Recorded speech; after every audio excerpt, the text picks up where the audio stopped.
Último bloque de Lenia Savioli en esta nueva edición y ya está con nosotros en el estudio Daniela Fernández, una de las grandes ganadoras de las elecciones del pasado 14 de mayo en la provincia de La Pampa, flamante intendenta de Anguil. ¿Cómo estás, Daniela? Un gusto recibirte. Muy bien, Gracias por venir. Gracias. No, a ustedes por invitarme. Bueno, ¿cómo fuiste un caso a contramano de lo que pasó en la provincia? Porque el Frejupa perdió muchas intendencias que estaban en su poder, pasaron a manos de la oposición y recuperó pocas.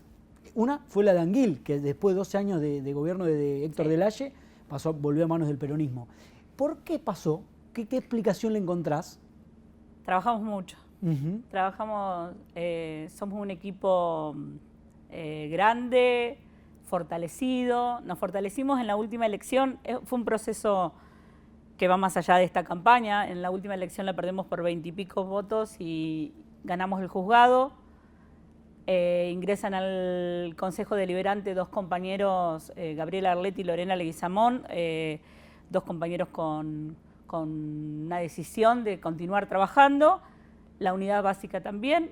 A partir del trabajo, de la decisión del gobernador, se instala en Anguil una delegación de desarrollo social que ocupa el rol de delegada, quien fue nuestra candidata hace 4 años, Andrea Maurino, con Magdalena Cipolla en el juzgado, y la pata de la unidad básica conformamos las 4 patas que creíamos que había que trabajar cada proyecto y seguirlo.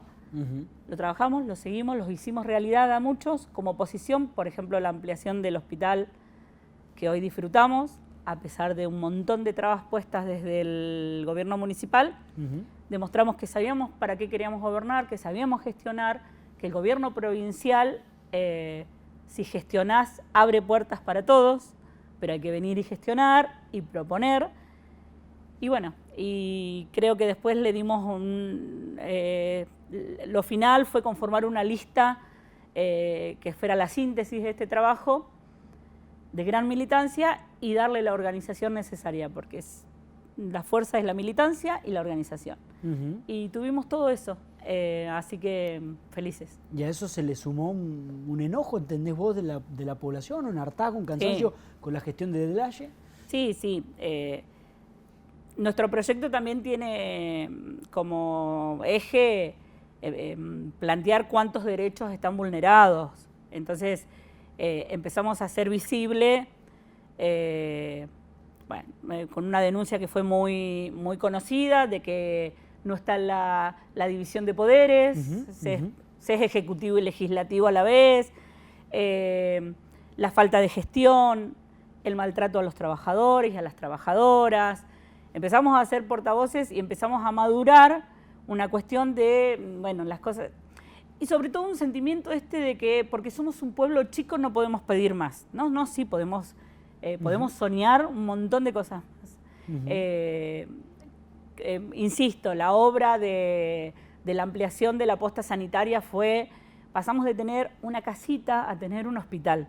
Tenemos internación, tenemos aparatología de rayos X, profesionales. Siempre fue la buena voluntad de un profesional, de un grupo de enfermeras y del grupo de gente de servicios generales y ambulancias, poniéndole mucho amor a su trabajo, pero era casi desde la voluntad. Bueno, hoy tenemos todo lo necesario en infraestructura y vamos a seguir gestionando.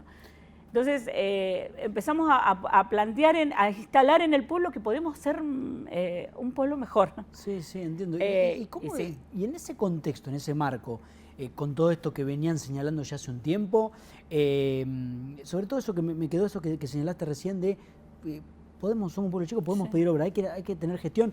Hablaba hace minutos con Mónica Curuchet y me decía esto, que no ha sentido de este gobierno provincial una discriminación por ser de otro color. Es que no. Lo vive diciendo también otros intendentes. Pero digo, ¿cómo es la transición? ¿Cómo va a ser la transición de acá a diciembre? Son muchos meses. Son muchos meses.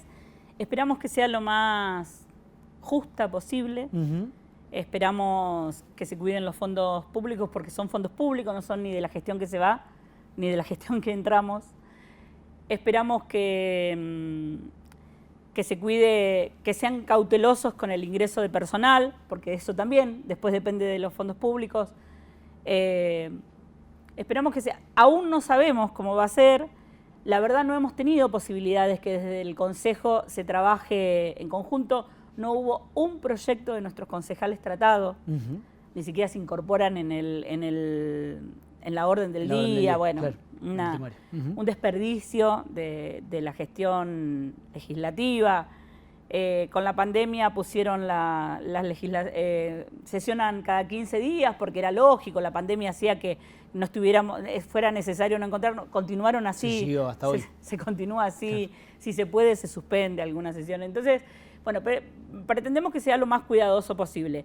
Nosotros somos militantes, antes que nada somos militantes, estamos cerca de la gente personalmente desde que tengo uso de razón, y mis compañeros también, así que vamos a estar cerca, pero bueno, pretendemos que sea respetuosa de la voluntad popular, porque también fue contundente el resultado.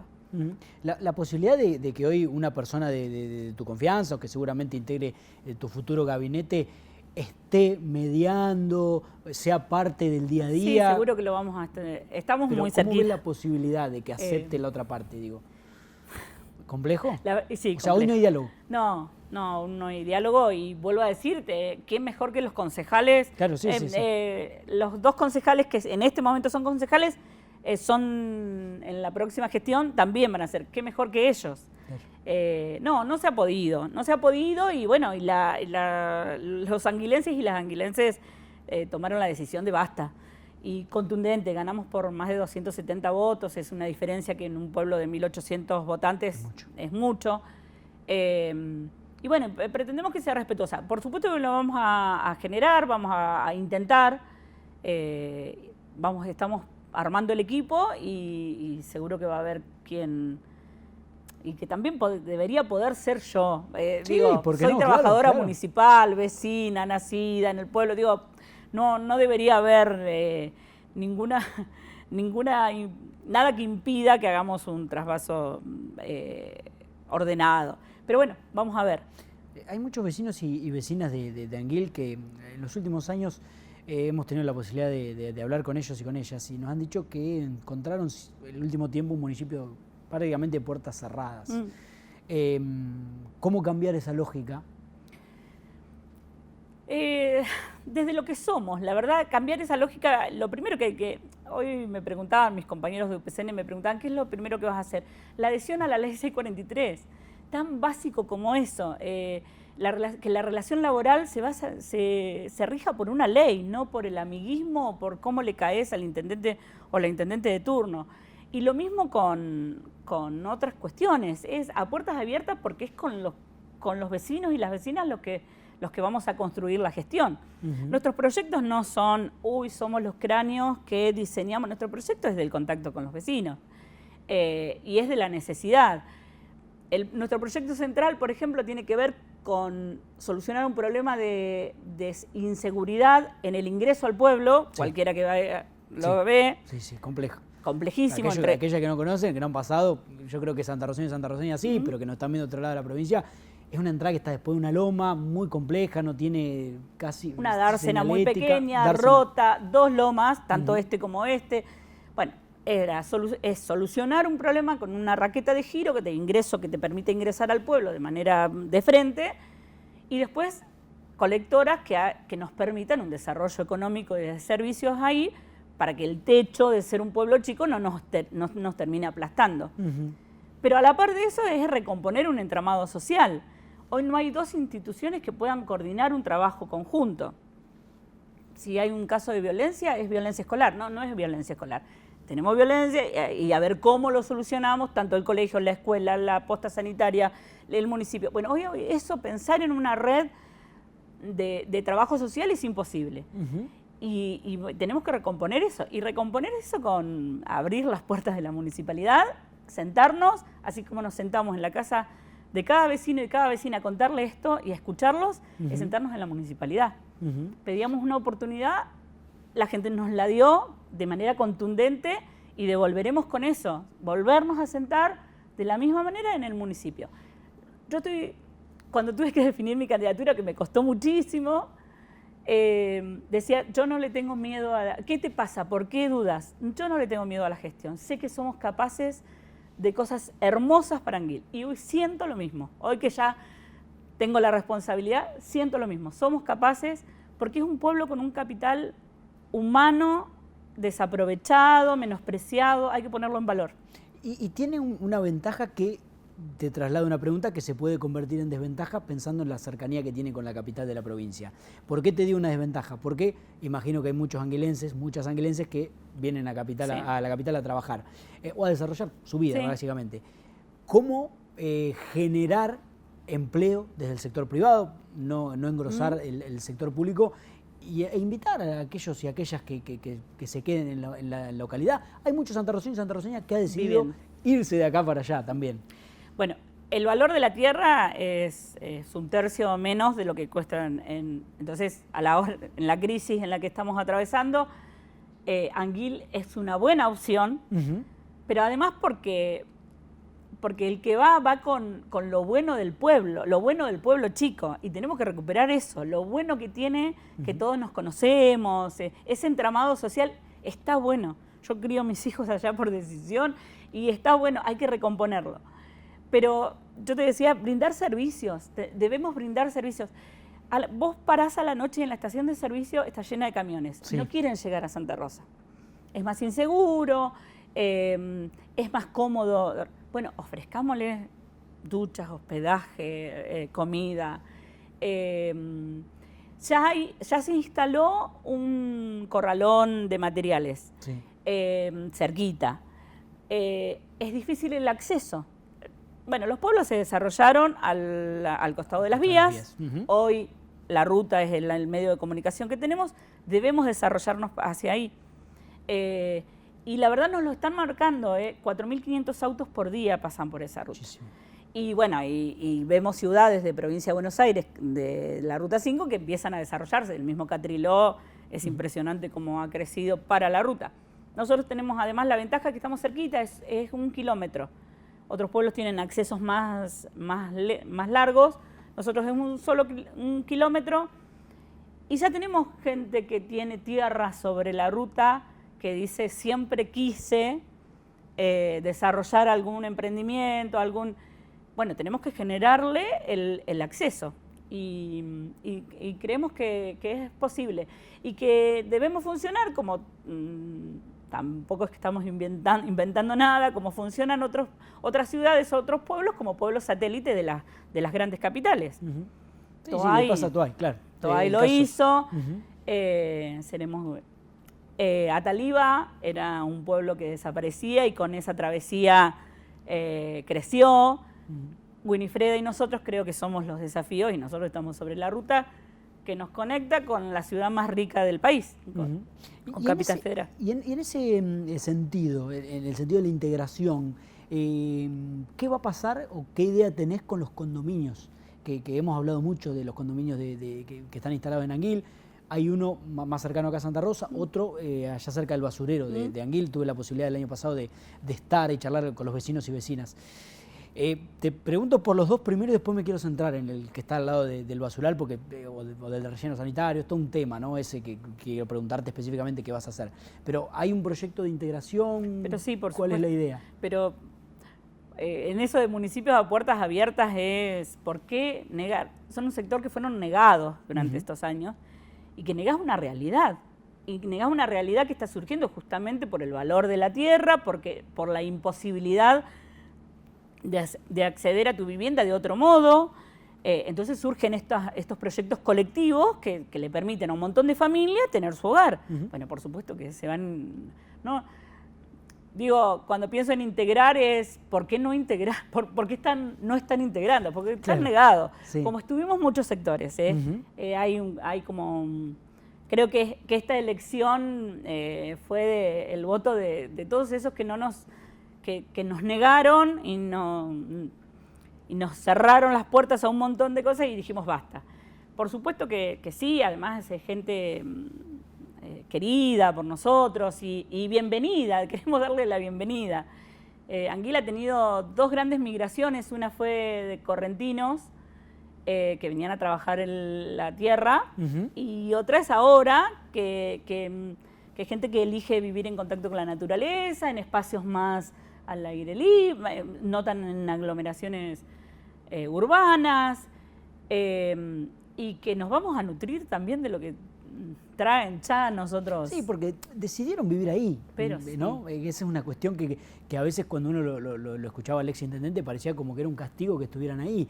Digo, y ahora me meto de lleno con el tema del basural a cielo abierto, que decía, no, el basural estuvo históricamente ahí, no lo vamos a mover. Y uno decía, pero gente que decidió vivir en tu lugar, bueno, el lugar que quieren hacer propio, parecía increíble. Pero además el basural estuvo ahí, no lo vamos a mover y lo vamos a tener prendido fuego permanentemente. Sí, también, o sea, bueno, una porque ese es el tema. Hay una planta de reciclado que está trabajando, pongámosle un cuarto de lo que podría trabajar, pero es menos, sin conciencia. No hay un contenedor público, por ejemplo, para separación de residuos. Yo vivo en un barrio donde somos 50 viviendas en una manzana, con un pasaje en el medio, y no hay un contenedor, 2 contenedores donde empecemos a educarnos de la separación de basura. Entonces, no es un problema de los chicos que viven, de las familias que viven al lado, es un problema de toda la comunidad de Anguil. Bueno, si trabajamos en la necesidad de... Pero además que hoy en día el reciclado genera recursos. Por supuesto. Mejoraríamos la calidad de trabajo de los trabajadores que están ahí, bueno, un montón de cosas que están por hacerse, y trabajar en conjunto, sí. A ver, si nosotros hoy dijéramos vamos a trasladar ese basurero, estaría siendo un irresponsable, porque tengo que saber los recursos, las tierras disponibles, bueno, un montón de cuestiones. ¿Pero sería lo ideal? Sí, porque el pueblo ha crecido. No hay una planificación urbana en el crecimiento, entonces no es que arbitrariamente los condominios se instalaron, no, todo el pueblo creció por ese lado. Entonces no son los únicos que están cerca, pero además hay que cesar de quemar basura, no solo por los que están al lado.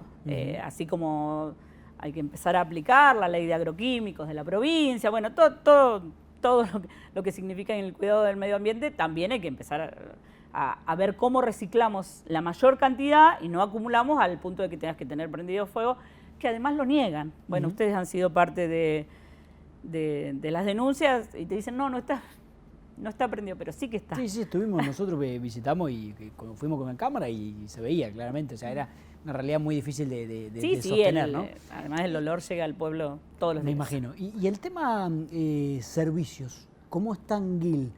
¿Cuánto le falta por crecer? ¿Qué posibilidades crees vos que podés llegar a tener en estos 4 años? Bueno, Anguil no tiene cloacas. Sabemos y lo trabajamos con el gobierno provincial, porque en nuestro proyecto también a nosotros se nos conoce justamente porque somos insistidores, nos dicen. Somos pateadores de pasillo y golpeadores de puerta. Entonces, todo lo que podemos gestionar para Anguil, aunque éramos oposición, lo gestionábamos. Y bueno, y con esto tenemos una muy buena relación con los ministros y con el propio gobernador, que nos puso a disposición los ministerios para que la propuesta sea una propuesta que se puede concretar. Las cloacas, como verán ustedes, se están haciendo en varios pueblos, pero cuando uno habla de cloacas para Anguil, tiene que llevar un proyecto.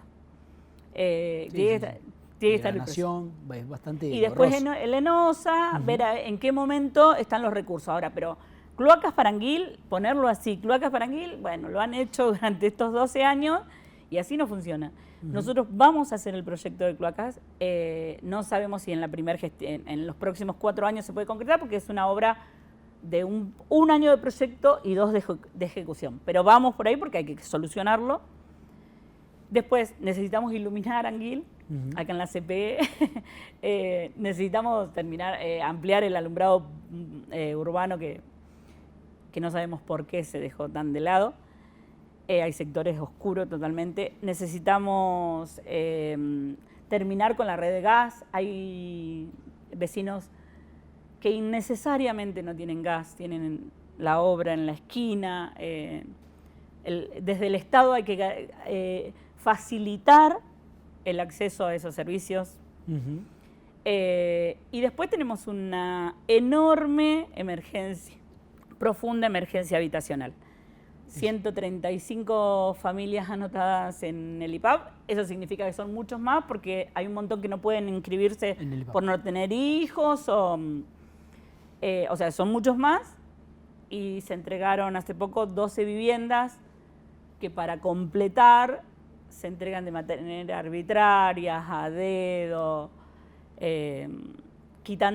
dándole la posibilidad de tener su vivienda a alguien que no vive en la localidad y quitándosela a una de esas 135 familias.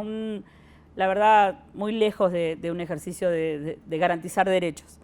Entonces, lo que proponemos es un plan habitacional más amplio. No podemos quedar a la espera solo de la vivienda social.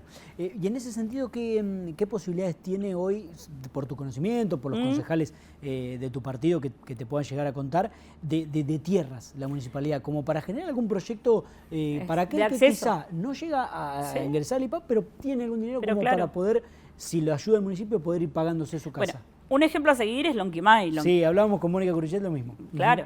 Sí. Bueno, nosotros con Manu, con Pascual, con el mismo Ricky Delfino, en esto de armar proyectos y propuestas estamos muy cerca porque son pueblos que tienen características similares. Y que Anguil nos marcó, pero vos viste cómo está Uriburu, pero vos viste cómo está Lonquimay. Eso salió de la gente, la comparación, y ese es hacia ahí a donde debemos ir. Anguil tiene muy buena coparticipación.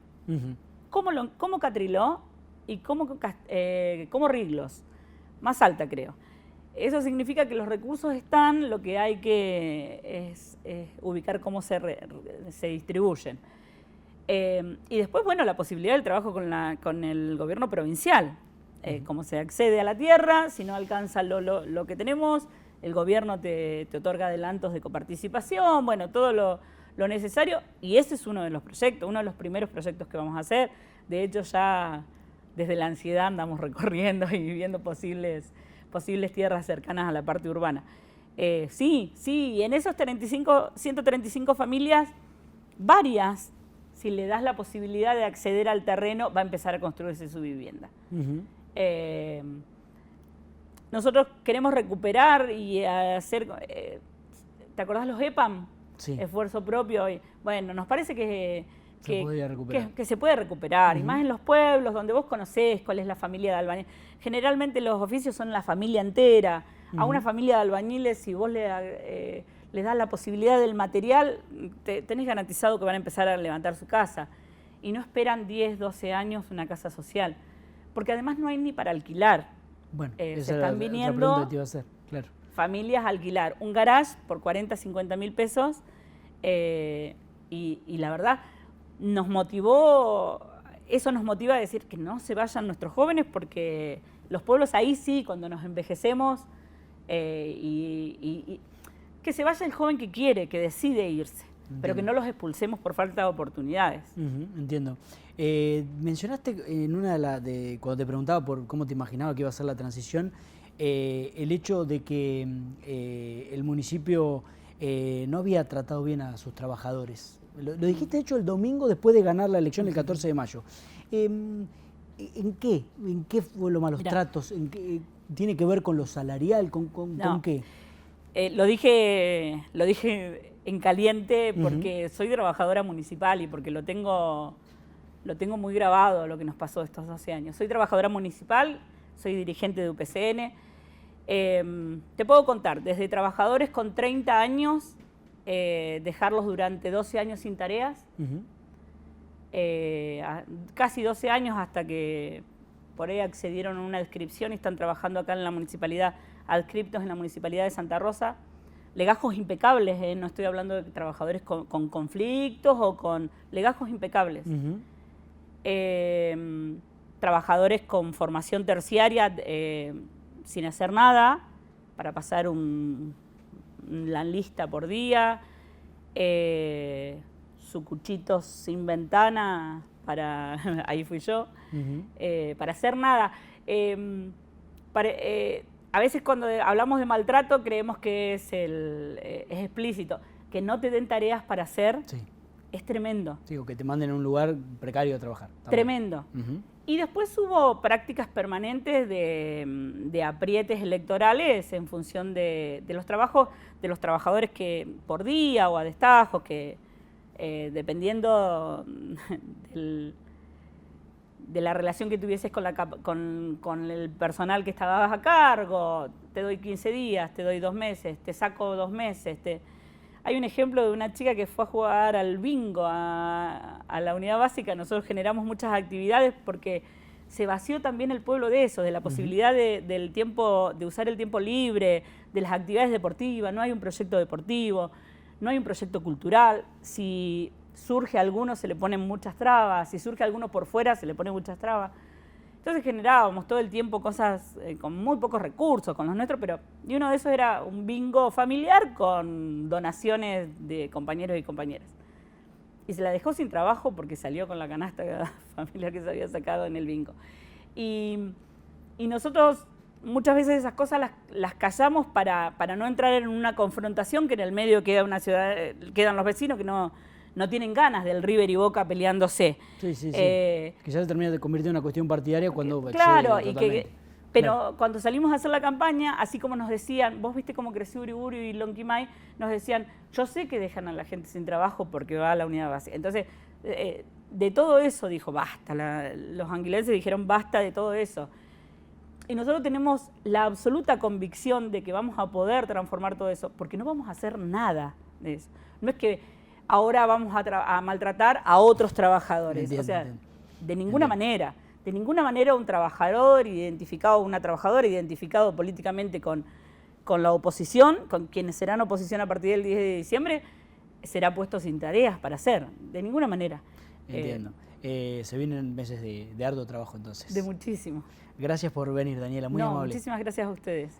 Pasaba Daniela Fernández charlando con nosotros, intendenta electa de Anguil, va a asumir por 4 años el próximo 10 de diciembre y con esto nosotros cerramos esta edición de miércoles 24 de mayo en el canal Cooperativo, esta edición de Leña Savioli. Nos vamos a reencontrar el próximo miércoles. Que disfruten mucho del feriado, nos vemos la semana que viene. Chau, chau.